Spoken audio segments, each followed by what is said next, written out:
ya udahlah nggak apa-apa, yang penting banyak duitnya gitu. Sebetulnya itu tidak boleh, karena itu juga bisa merusak citra dari brand, begitu influencer, begitu juga kepercayaan konsumen terhadap dua pelaku tersebut.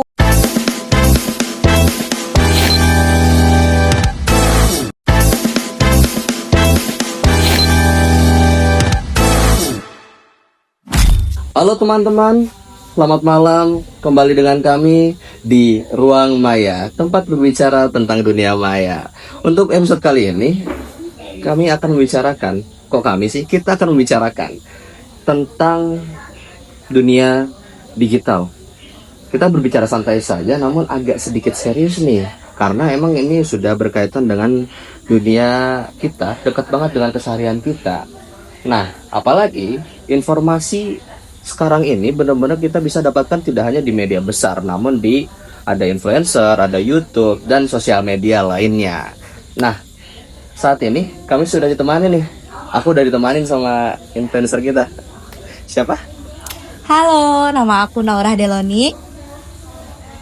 Nah, Mbak Norah ini benar-benar kalau bisa dibilang udah lama terjun di dunia ini. Udah dari tahun berapa Mbak kalau boleh tahu? Aku mulai berkecimpung dalam dunia maya ini sekitar 2020 awal Covid banget. Oh, awal Covid Iya, banget Covid. Maaf ya, karena aku Sunda ya, pakai P Covid. Covid intinya teh ya. banget. Jadi begitu. Nah, influencer ini kan sama media massa ini sebenarnya perannya kayaknya sudah menggantikan nggak sih? Kayak Betul. akhirnya influencer juga menjadi tempat penyebaran informasi yang paling luas untuk saat ini di media sosial, apalagi di TikTok, Instagram atau sebagainya.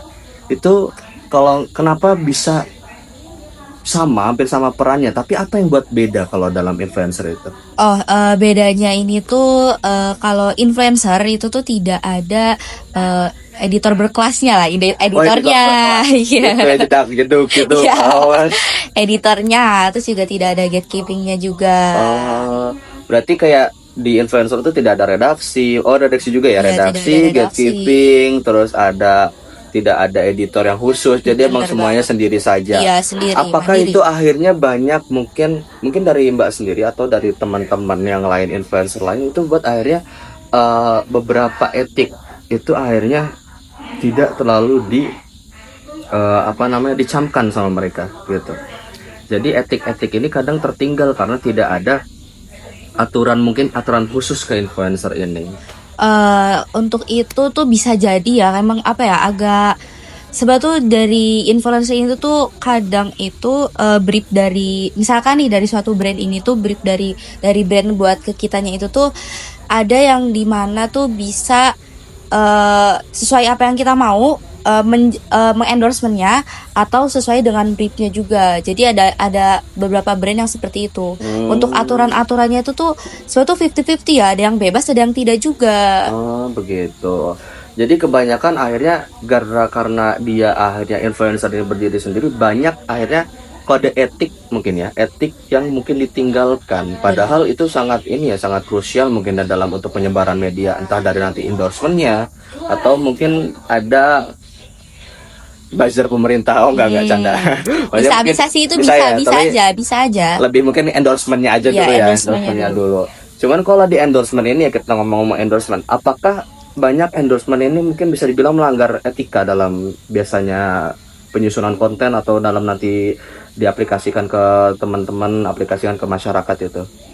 Bisa jadi, tentunya bisa jadi melanggar etika. Contohnya nih, saya kasih contoh ya. Ketika saya endorsement, saya dapat dari satu brand, misalkan brand A, yang dimana tuh brand A tuh briefingnya gini-gini. Ternyata brand tersebut itu tuh melakukan black campaign, yang dimana menjatuhkan brand sebelahnya. Itu tuh melanggar kode etik banget. Tetapi kadang ada seperti dari influencer tersendiri itu tuh, yaudah ambil aja, nggak apa-apa, demi duit gitu. Oh, jadi banyak ya yang kayak gara-gara mata duitan tuh ya, akhirnya banget. black campaign gitu terjadi, kayak ya tadi kecurangan misalnya, nggak sesuai dengan barangnya atau penipuan segala macam itu ya. Betul sekali. Tapi apa itu sebenarnya ini ngerugiin banget kan? Maksudnya jadi akhirnya viewers, para pengguna sosial media akhirnya banyak tertipu gak sih gara-gara hal itu? Dan juga tadi ada kayak menjatuhkan brand lain. Itu bisa merusak citra kan di situ untuk influencer sendiri. Bisa banget, itu tentunya itu tuh bisa merusak dari influencer tersendiri dan juga brandnya juga. Sebetulnya dua-duanya itu tuh buat menurut saya ya, untuk dia melakukan black campaign itu cukup amat besar banget resikonya. Cuma kan emang rata-rata tuh di dunia zaman sekarang tuh gelap uang ya. Jadi berbagai cara ya, ya udahlah nggak apa-apa, yang penting banyak duitnya gitu. Sebetulnya tuh tidak boleh, karena itu juga bisa merusak citra dari brand, begitu influencer, begitu juga kepercayaan konsumen terhadap dua pelaku tersebut gitu. Kita juga sebetulnya sama-sama merugikan, dari konsumennya juga merugikan, dari brandnya juga dirugikan, influencer juga tentu saja gitu kan. Berarti benar-benar nih jangan asal kalau misalnya dia ada lagi live Shopee, live TikTok tuh jangan asal tekan baik gitu kan, hati-hati Jangan, aja. iya harus dilihat juga. Ini kira-kira ini bener tidak ya gitu kan. Jadi si konsumen juga jangan asal nggak apa-apa lah ini murah aku check out, jangan, karena itu juga buat diri kamu sendiri yang dimana kamu juga akan merasakan kerugiannya gitu. Tapi tak dulu nih, kan ada banyak scam. Cuman kalau kasus yang kayak kemarin ya dokter detektif ini, Oh itu lagi pernah viral dengar? banget Nah, nih, mencuat banget. itu kan akhirnya dokter detektif dia menguak tapi akhirnya menjatuhkan brand, iya kan? Itu apakah bisa disebut sebagai pelanggaran etik? Tapi di sisi lain itu kan akhirnya mengungkap bahwasanya banyak kepalsuan dan kebohongan di dalam brand tersebut. Kira-kira menurut Mbaknya gimana kalau?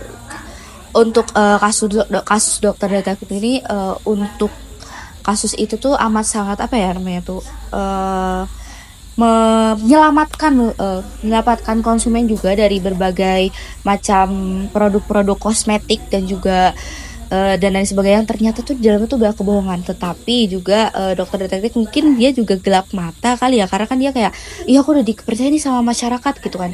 Jadi menurutku tuh tidak semua yang hasil apa ya dokter detektif bilang itu tuh benar dan tidaknya gitu kan, karena mungkin dia kebawa suasana juga kayaknya ya, Mungkin ya. berseteru kan, dia berseteru Iya. dengan banyak orang kayak satu versus everybody gitu ya. Bisa emang juga agak kan. ini ya jadi crowded juga, jadi Iya bisa bahan juga, tontonan bagi apa namanya, itu bagi melanggar kode viewer. etik juga sih.